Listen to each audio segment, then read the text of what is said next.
name is Yohanna Katanacho, and Yohanna means God's grace. So I am a follower of Jesus Christ. I live in Nazareth. I grew up in Jerusalem. And in my context, I grew up in a war context. Every decade, we have 2 to 3 wars. And this has been consistent for the last 100 years. So I know what war is like. And usually, in the midst of war, there is a lot of hatred. But I am a follower of Jesus Christ. How can I be part of the solution, not part of the problem? This is one of the biggest questions for me personally and for the church in the Middle East. But let me tell you first what I'm gonna present to you today, at least.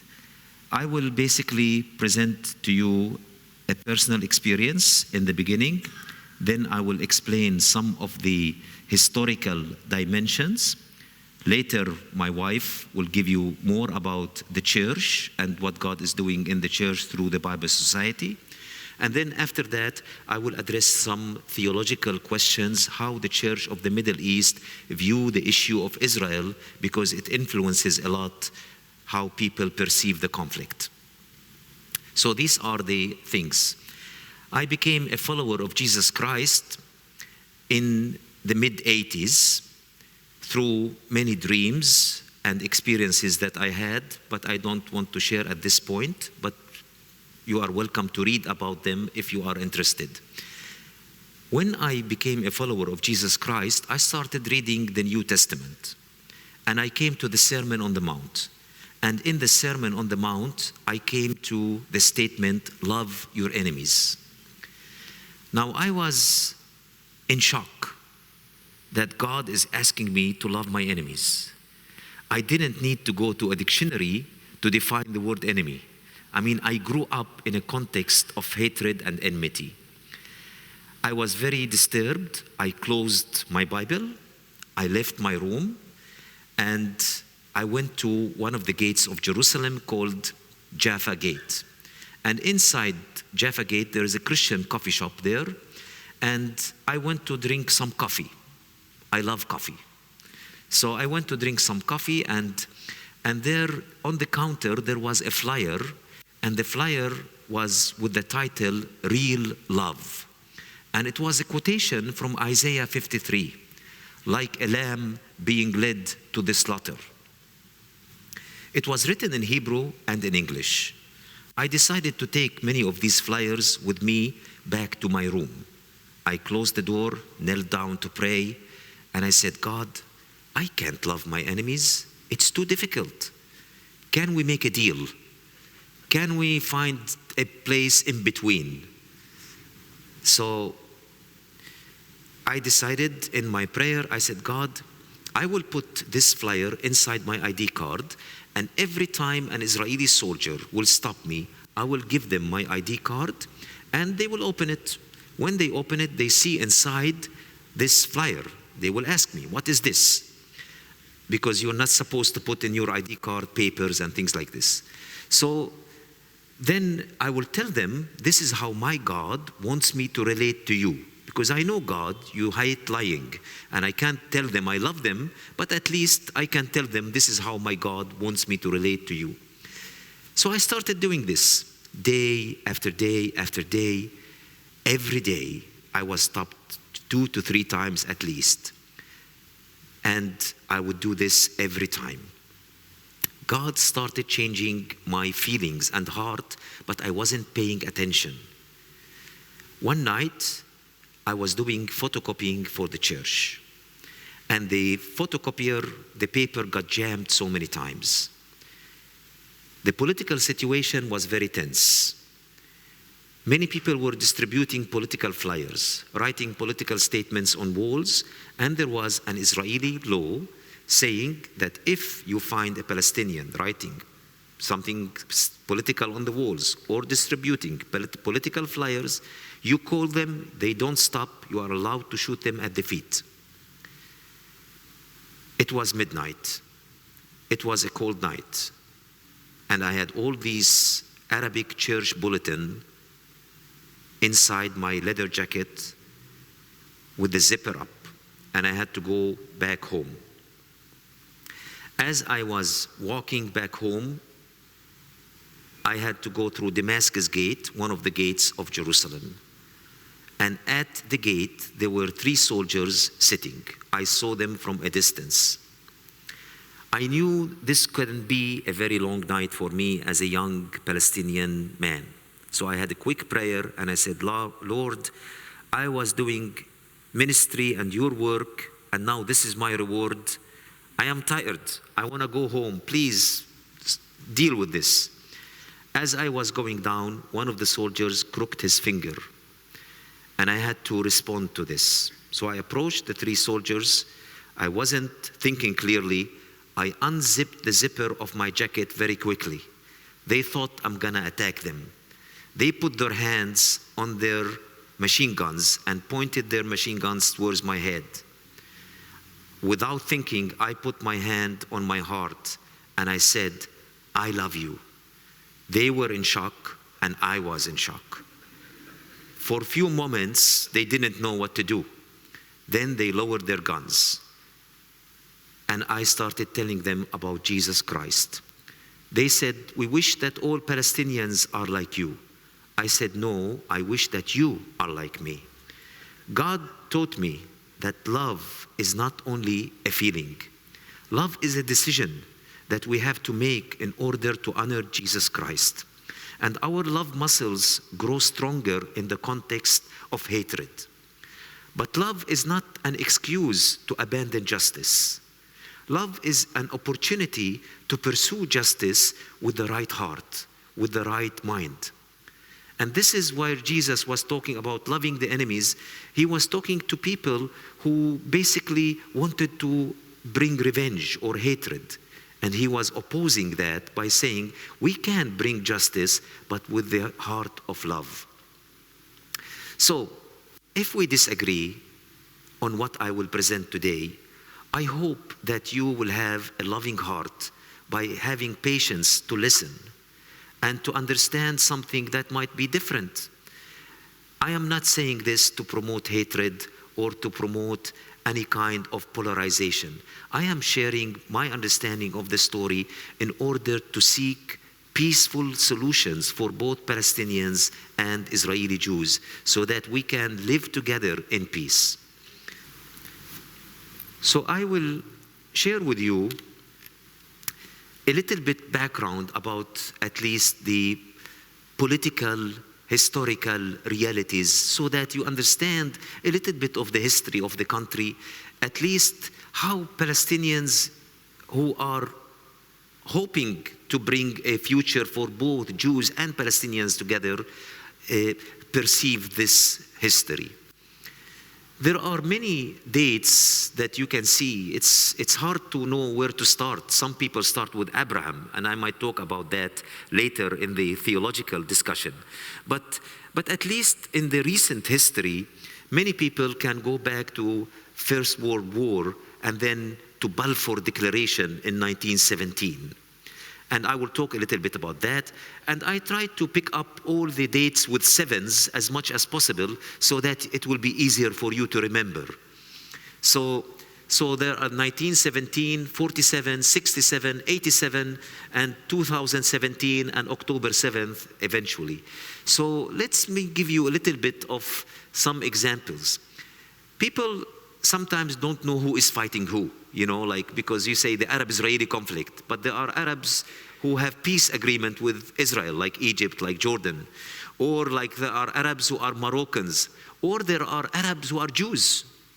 Some Egyptian Jews are Arabs, and their language is Arabic. So these labels, whatever you use, there is something missing and stereotyping, and my wife will talk a little bit more about that later.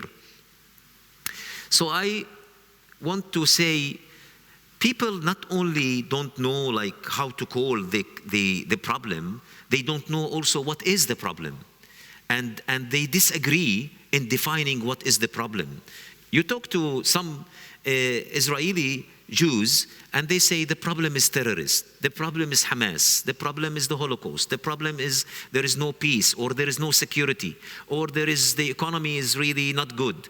So defining the problem defines also the agenda for the solution.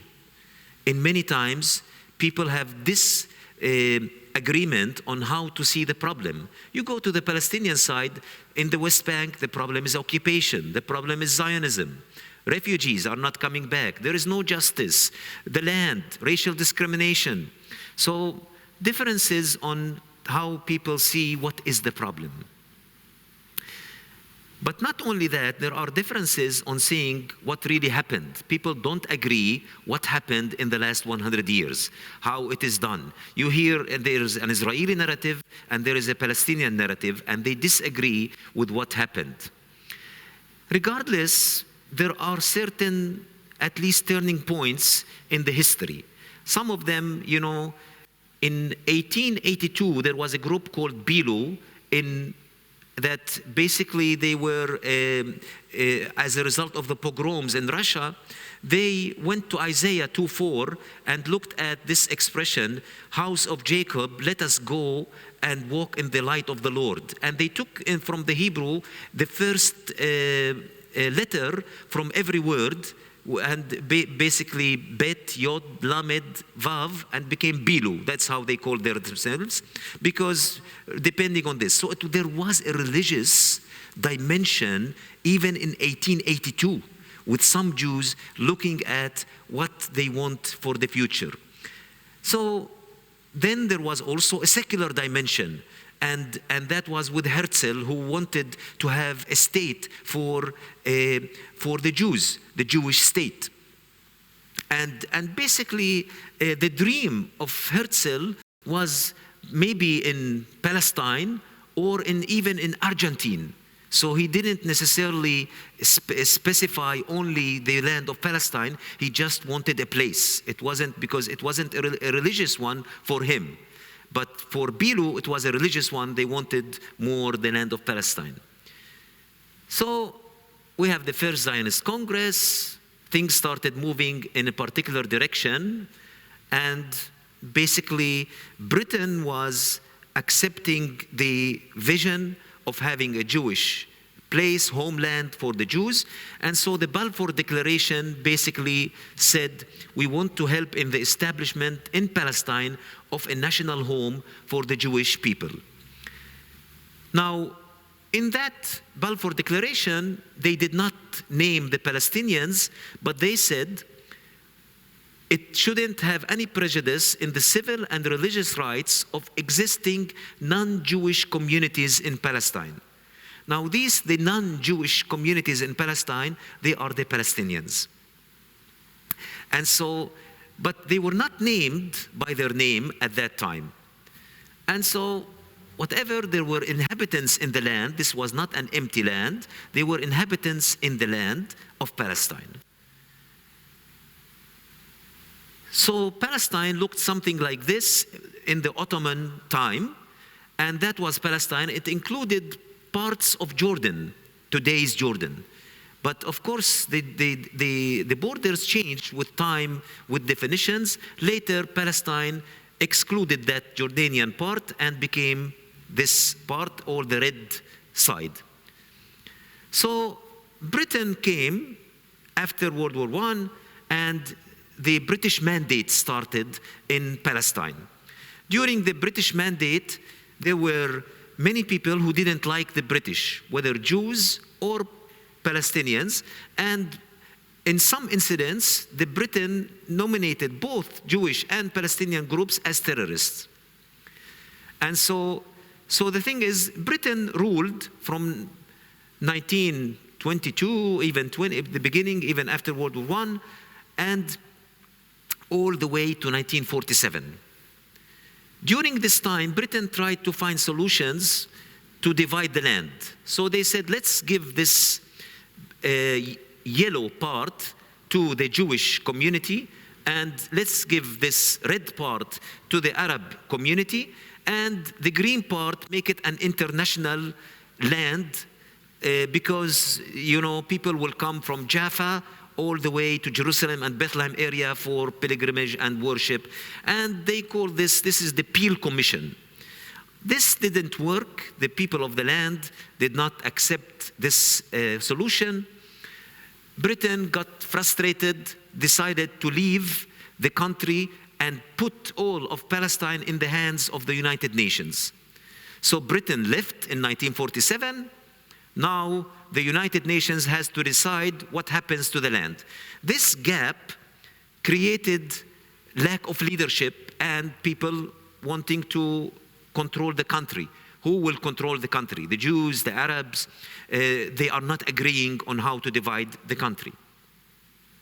So February 14th, 1947, they said, basically decided to refer the Palestine problem to the United Nations. The land was called Palestine at that time. The currency were Palestine, and the passports at that time, like I have my grandfather's passport, they were written in Hebrew, English, and Arabic with the word Palestine. 1947, people, according to the British mandate, 87.5% of Palestine were owned by Palestinians.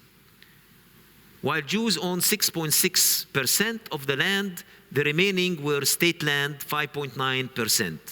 So people are disagreeing about these percentages, but that's at least the British mandate. 1948, because of this gap, war happened. In 1948, this war was basically Israel's independence, but on the other side of the coin, the war of 1948 would be considered the Palestinian Nakba. Nakba is a word in Arabic that means big catastrophe. So the same event is independence and Nakba, depending on the group of people that you are relating to. So as a result of the war, we have now the yellow part, which is under Israeli control, and the red part, we had it under Arab control. Jordan controlled the West Bank, Egypt controlled Gaza, and the Golan Heights were with Syria. So now we have this land now is divided. What happened in 1948 is debatable. The Israeli narrative is different than the Palestinian narrative. But the Palestinian narrative claim that 418 villages were completely destroyed or depopulated. 70% of the population became refugees as a result of the 1948 land. That is true in terms of figures and numbers. What is debated is not that has happened. That is basically the outcome of this. What is debated is how it happened. So, did Israel force people out, or did they leave on their own? That is debated. The Israeli side, they say they left on their own, they were afraid. The Palestinian side, they say they were forced out. Maybe both things happened depending on the place. The outcome was 418 places depopulated. 50,000 Christians were included in this people. 700,000 people total. Where did they go? Well, they went to the West Bank, to Gaza, and to Lebanon, to Syria.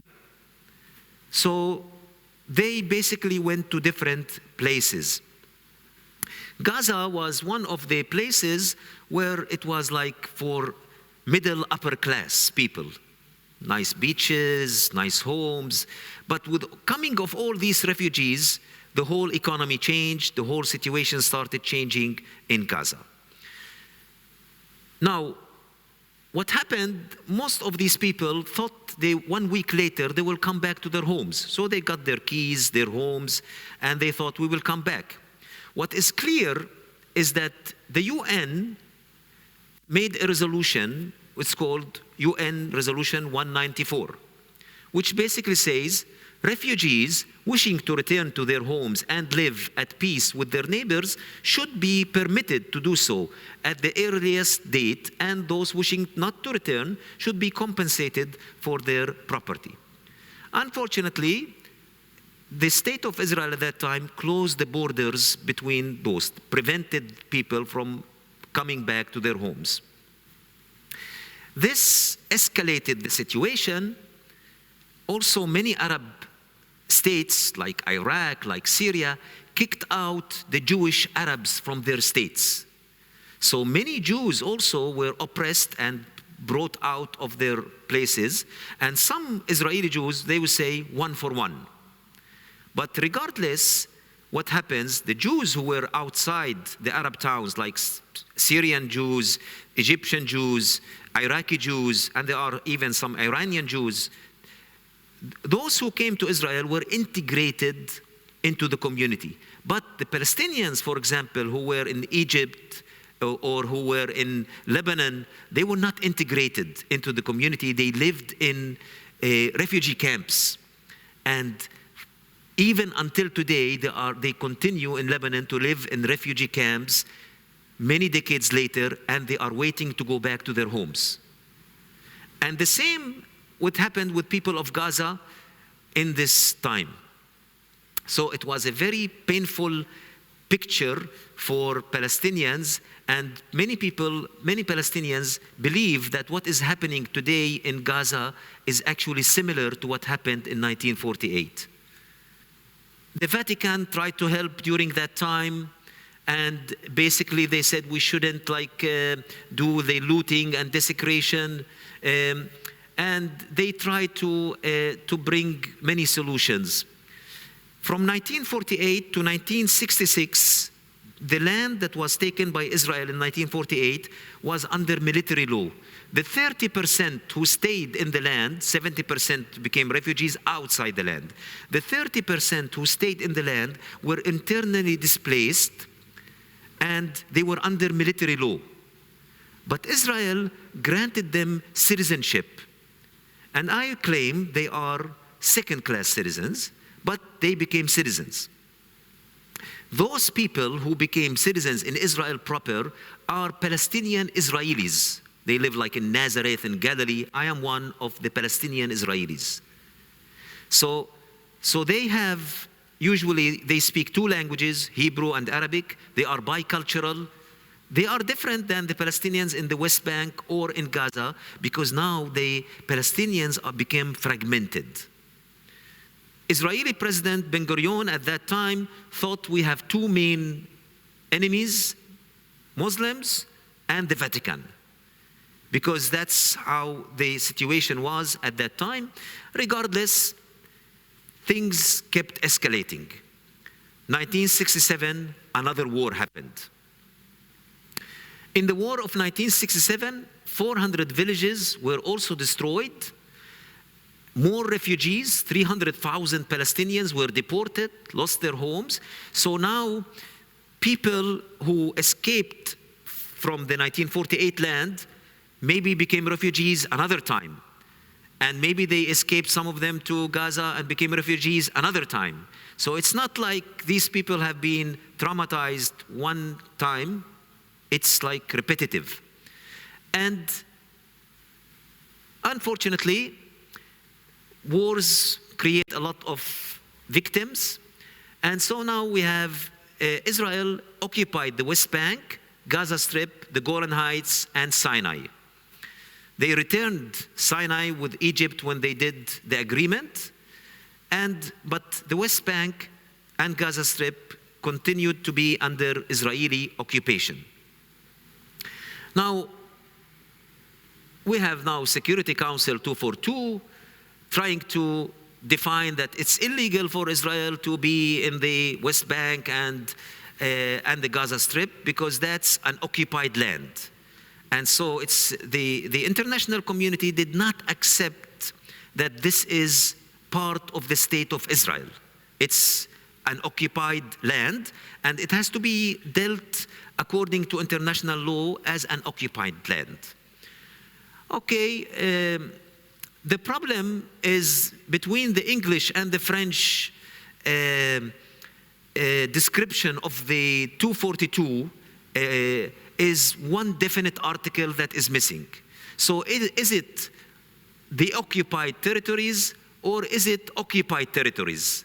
If the French said it's the occupied territories, which means that the whole land, the West Bank, is the occupied territories. The English said occupied territories. And as a result, Israel thought, some Israeli Jews, not all, thought that, there are areas in the West Bank that can be for us because it's occupied territories, not the whole thing is the occupied territories.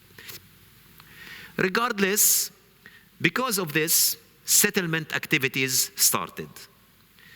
Many ideologically driven Jews and religiously driven Jews believe that the whole land is for the Jewish people. And as a result, they want to take the West Bank. It's connected to Abraham, it's connected to Isaac in their thinking. So they started all these blue dots are settlements inside the West Bank. And these settlements, basically they take the top of mountains and control the water resources and confiscate Palestinian land and villages. That created all the time tension. And Palestinians argue this is illegal by international law. And also they argue that, if you want to have peace, two-state solutions, why are you taking more of our land? Of course, Israel is a complex community because not all Jews have the same political opinion. So you have like right-wing Jews, you have left-wing Jews, you have moderate Jews. So, and it keeps shifting with governments depending on the situation and the political atmosphere. But the building of settlements, unfortunately, continues by significant leaders in the community who advocate more settlements. This led eventually to more tension, no solutions. So the first intifada started. The first intifada is an Arabic word that means uprising. The first intifada in 1987. And in 1987, the intifada was non-violent. It wasn't with any weapons, it wasn't with any guns.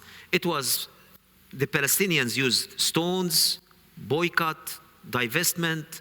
They use basically burning tires. But the response was very harsh. The international community started recognizing the Palestinian question because of the media, because of all these harsh responses. Like sometimes some people will video like some Israeli soldiers holding the hands of children who threw stones and breaking them with the stone.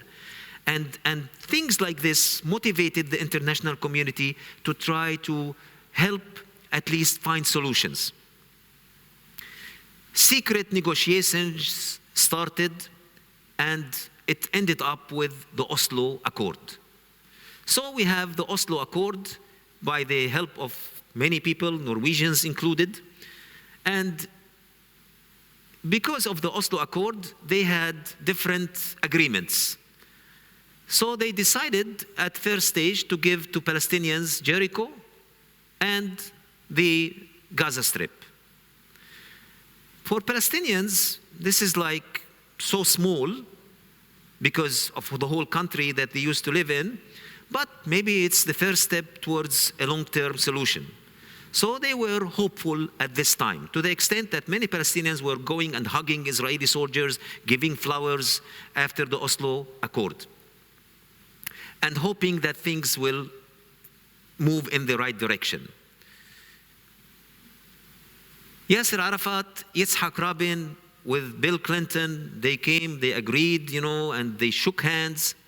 But later, Yitzhak Rabin was assassinated by a right-wing Jewish person.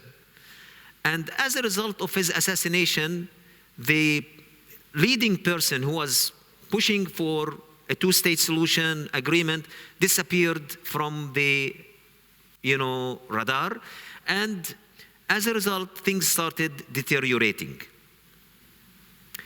Now, the Oslo Accord divided the land of the West Bank into three areas: Area A, Area B, Area C. So more fragmentation happened to the Palestinian community. And the West Bank became like something like the Swiss cheese. You have holes and you have surrounded by white places. And in this Area A is basically Palestinian civil and security control. Area B, they will not have security control. Area C, Israel will have the civil and security responsibilities. And because of these areas' differences, to move from one hole to another hole, there is a place controlled by Israel, and also there are settlements in between in the West Bank that are increasing. So how to make the security available? Checkpoints.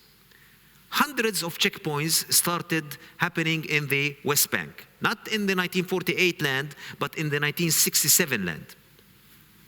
So you have several hundred checkpoints in between, and these checkpoints made it much harder for the community to start moving from one place to another. Sometimes they will stand, hours in waiting for the car or whatever to go through. Anyway, tension rose. Things are getting worse. People are frustrated with the political solution because for them, where is peace? Our life is getting harder and harder all the time. We are losing more land all the time. And during this period of time, more right-wing voices in Israel, they grew in power. And so you have like less now left-wing voices, more right-wing voices, more checkpoints, more. So Hamas was established in 1987.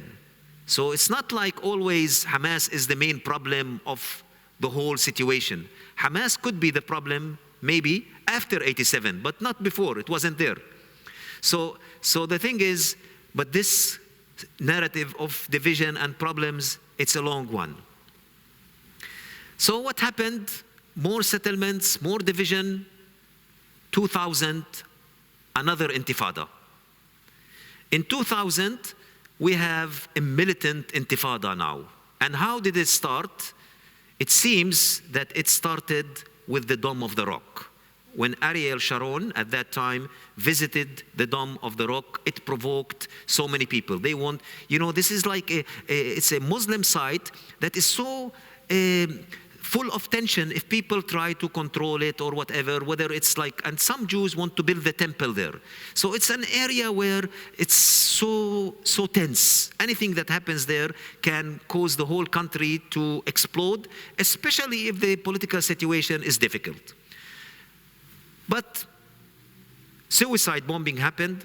Christian Palestinians condemned suicide bombing because it's killing innocent civilians, whether they are, whoever they are. Palestinian Israelis also use the transportation, and some of them were killed in the suicide bombing. Now we have two voices among Palestinians, people who still say, okay, we'll have two-state solution, and now we'll have another voice where it's saying, like the two-state solution is a myth, it's an illusion, because we have been trying to get there, it's not working. Because of the suicide bombing and because of the tension, Israel decided to build a wall around the West Bank. 6 meters high, cement wall, thick one, to prevent people from going out. The problem is that the wall, they didn't build it on the borders of the West Bank. They started confiscating more land using this wall. So when we look at the wall, we'll see like the blue, it's going inside, And this is how it looks like in some places. Like to the right is a Palestinian community, to the left is a Palestinian community. And the wall is not separating Palestinian from Israeli communities. It's actually separating Palestinian from Palestinian community and confiscating more land. This made it even much more difficult for people to travel if they want to go to a hospital. Some pregnant women, they delivered their babies on the checkpoint. There are people who can't go to school. There are people who can't visit their relatives. So the suffering of people increased with no political solution. And as a result of this, people are so frustrated. They don't want the wall, they don't want things. So what's the solution? Eventually, what Palestinians ended up with, the blue now is with Israel, and the red is where Palestinian communities are gathering. They are accumulating in these areas. To move from one place to another place, a checkpoint looks something like this for Palestinians. So for them to go through a checkpoint is so humiliating. It's almost like sheep going through ironed places. And this is not what tourists or Israelis. For Israeli settlers, they have their own roads. But for Palestinians, they have to go through these places, not Palestinian Israelis. Like I have an Israeli citizenship, so I'm privileged. I can go with the Israeli roads. But for Palestinians who don't have citizenship, they have to go through places like this, and it's very humiliating, very long hours. They can't find jobs, very difficult. So we come to October 7th. October 7th is part of this narrative. It's not like without a context. And what happened in 2005, Ariel Sharon was the prime minister of Israel at that time, decided to withdraw from Gaza, but without a peace agreement, a one-side decision. So he withdrew with Gaza. The Palestinian Authority at that time took the place. But it wasn't like there isn't a full state yet. The people on the ground became more agreeing with the Hamas approach than the Palestinian Authority approach. And as a result, they had elections. And then in the elections, Hamas won the elections, democratic elections. Hamas won the elections. In 2007, Hamas became in full control of the Gaza Strip. But the borders around the Gaza Strip controlled by Israel, the sea controlled by Israel, and the air controlled by Israel. Except the Egyptian border, where there is certain security arrangements agreed by Israel, the Palestinian Authority, and the people on the ground. To understand this,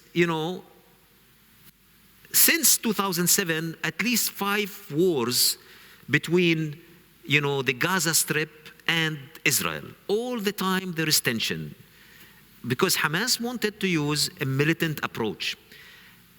Eventually, we had the October 7th approach. As a follower of Jesus Christ, and very clearly and honestly, I fully disagree with what happened on October 7th. I think it's evil. It shouldn't have been done. And killing innocent people or taking hostages like this is completely unacceptable, and it is not the best approach that can help in peace. But on the other hand, I want also to say the harsh reaction and the killing of more than 33,000 people, including children, destroying hospitals, destroying places, is, in my opinion, is an over-exaggeration reaction that is also not helpful, and that is destroying the land. Whatever you want to call it, people have all kinds of names, and they are fighting about these names because of international, law, courts, and other things. But on the ground, the question is not only just to name it, the question is, what is next for Palestinian and Israeli Jews? How are they going to live together? And, you kill 33,000, but 2.3 million people live in Gaza. What are you going to do with them? Many people who have been hurt. The church there, some of the church has been hit by a missile. Christians that I know, people who work with me, their relatives are there in Gaza, and they are not people who want to kill and use weapons. There are a lot of innocent civilians who are being hurt. So Gaza it's not, like it's 41 kilometers long. It's like maybe 6 kilometers wide. And it's like a big prison. People are not able to leave, are not able to find work, are not able to do things. And many of them, they can't visit their relatives. They can't go to pray. So the question is not just to stop the war, and I believe we need to stop the war. But the question is not just to stop the war. The question is how to look for solutions, not just to kill people.